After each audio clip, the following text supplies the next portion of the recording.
All right, welcome back, everybody. We got what we needed here, and we're ready to roll. So, gonna go back towards home here, and actually the snow has let up a bit, but we definitely learned some things. So now I know to check my camera app, clear front bumper cam, which was totally obscured when we arrived, and now we're looking good. So we're gonna go ahead and start and get out of here. I think part of the problem that it had when it was trying to park and back in before was that it uses that front bumper cam when parking to really make sure it knows what's going on around it while parking in a parking lot situation. And it didn't seem to be its normal self while trying to back in there. And then somebody got irritated with me, of course, which is the second time that's happened. Luckily, that person wasn't an angry redneck in a big pickup truck. I'm a bit of a little redneck in a little car. So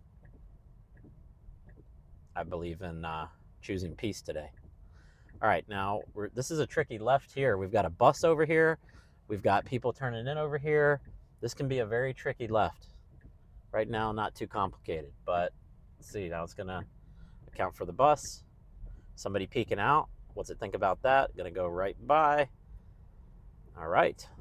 I like how it did that. And we're off. Now the flurries are still continuing here, but they've gotten smaller, not as big. Let's check this camera app now and see how that's looking. So it's showing me the rear. I wonder how I don't know how to, oh, here we go. So drag it, and now I'm looking out the front. All right. So that's cool. I didn't realize that. I'm going to have to keep that in mind for the camera app. Looks like it's added that to my recent spot there. I might have to keep that camera app on my favorites. Now, if you were watching before, you noticed probably that I talked to Grok there, who I affectionately call Kit, and made sure he knew that I was wondering what to do with that camera situation. I can't tell you how helpful it's been to use natural language questions to ask Grok a variety of things about the car.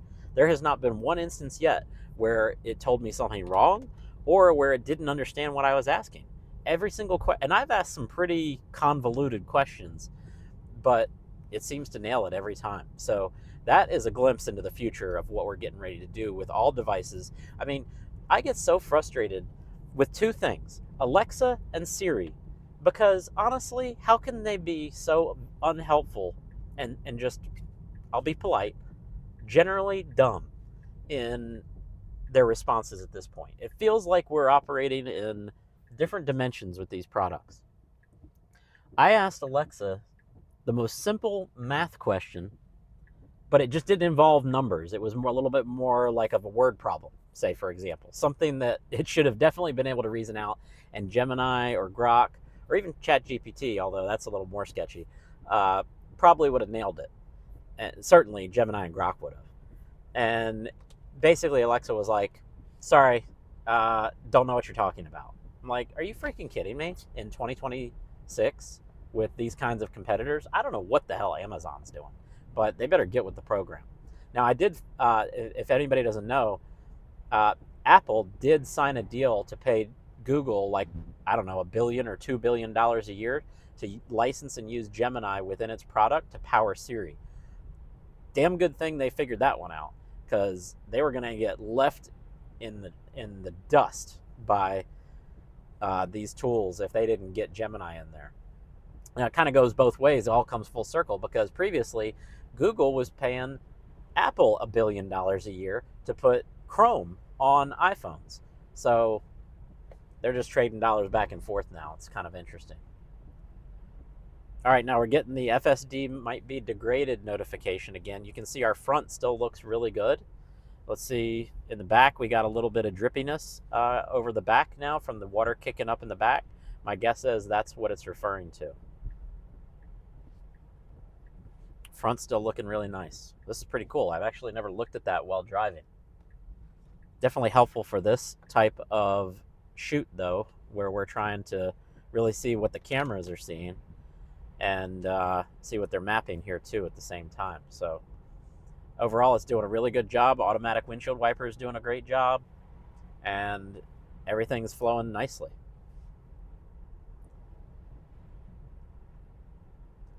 Now, something I'm wondering as we think about various situations like this is if you have any other type of curiosities for how you want to test a scenario like this or something you'd like to see me do, go ahead and comment on the video and let me know what you think.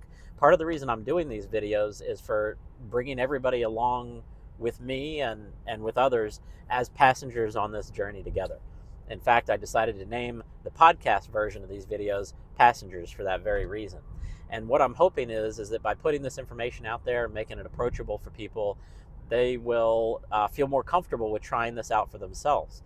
There's a lot of different ways, whether it's a used Tesla or a lease like I did, where I think people can really find ways to get one. I obviously know there's a lot of people out there that can't consider getting one.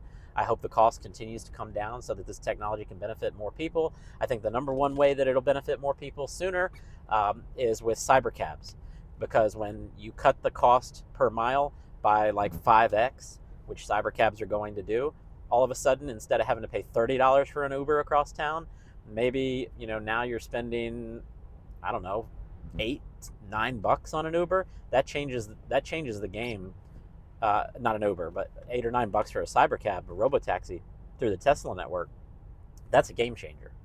So I think that's going to really enable people to do what they want more often.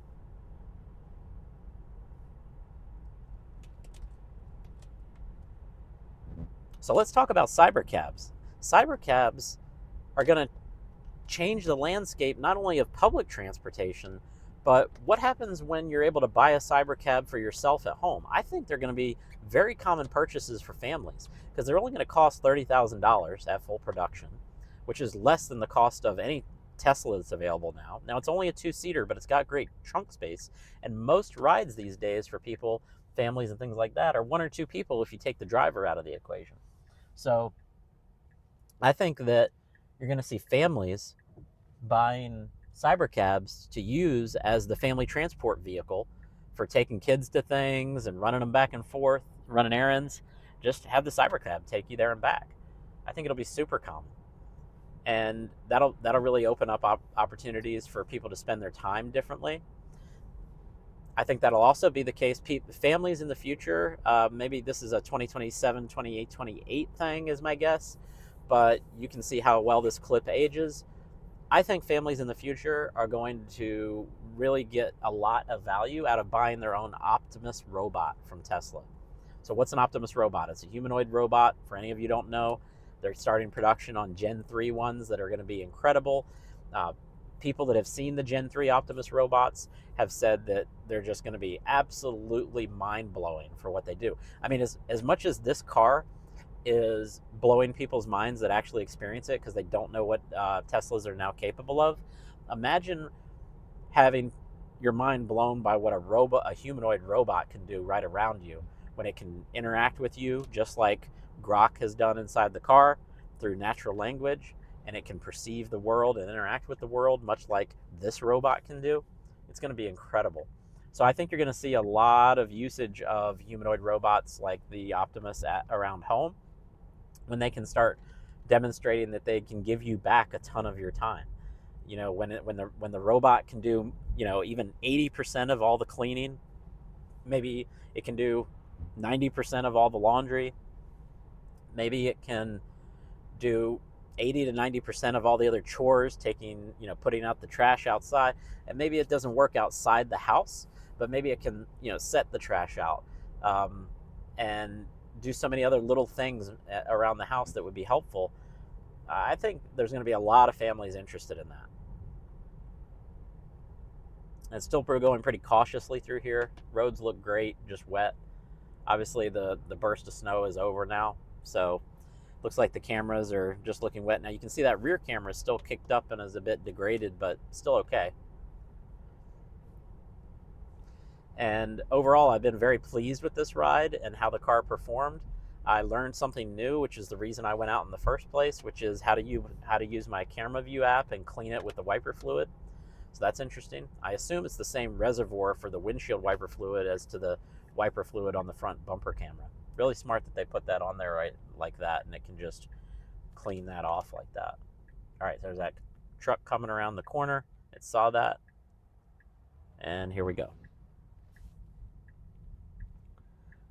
All right, well, thanks everybody for riding with me on this exploratory mission to see how the car behaved in some wet, snowy conditions. If you haven't already subscribed to my videos, I hope you will, and throw me a like if you liked it. If not, tell me what I should do better. And thanks for joining. If you're thinking about getting your own Tesla, you can use my referral link. Not to sound like I'm pushy, but it would help me out to get some Tesla credits so I can buy some more Tesla stuff and test that out too. So thanks for coming along for the journey, and we'll see you on the next ride. Nice ride, minds.